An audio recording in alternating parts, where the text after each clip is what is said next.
kepikiran nggak waktu kita lagi di pasar, beli cabai atau beras, siapa sih yang sebenarnya memastikan barang-barang itu selalu ada?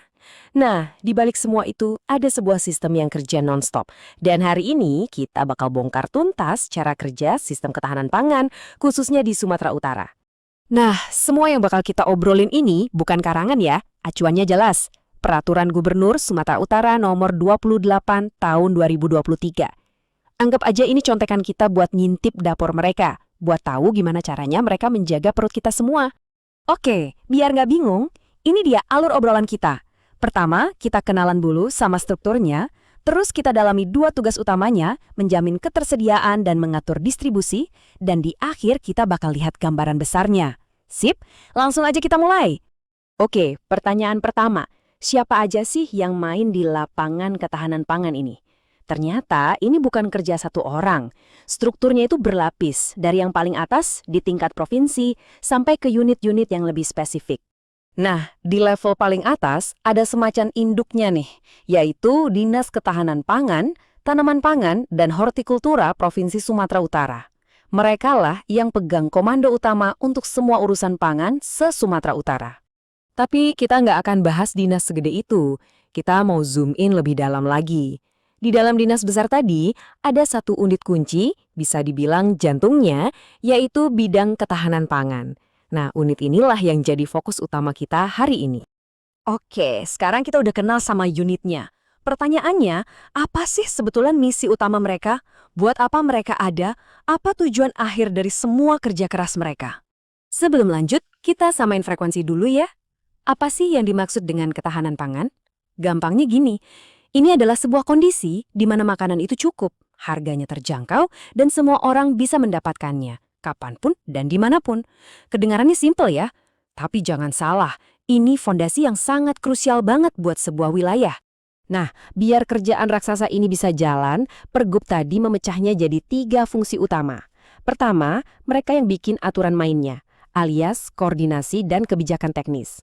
Kedua, mereka yang nyiapin alat tempurnya, kayak sarana dan prasarana. Dan ketiga, yang gak kalah penting, mereka harus terus-terusan memantau, mengevaluasi, dan laporin hasilnya. Jadi ada siklusnya. Oke, kita masuk ke dagingnya nih. Tugas inti yang pertama, menjamin ketersediaan pangan. Pertanyaannya, gimana sih caranya mereka memastikan lumbung pangan di Sumatera Utara itu gak pernah sampai kosong melompong?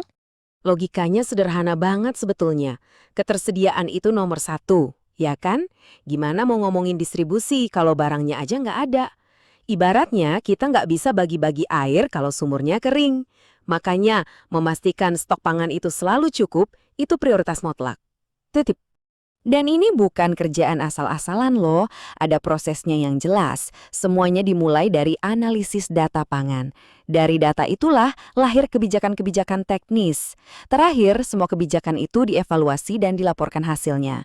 Nah, siklus ini muter terus, jadi kebijakannya selalu relevan dan efektif. Bukan cuma pemadam kebakaran pas ada krisis aja. Ini bukan interpretasi liar ya, dasarnya kuat. Ada di pasal 280 ayat 3 di Pergub tadi. Coba deh perhatiin kata kuncinya. Menyelenggarakan pengembangan, kata pengembangan ini penting banget. Artinya, tugas mereka itu proaktif. Bukan cuma duduk manis nunggu laporan, tapi harus aktif mengembangkan ketersediaan pangan. Oke, anggaplah lumbung udah penuh, stok aman. Terus apa?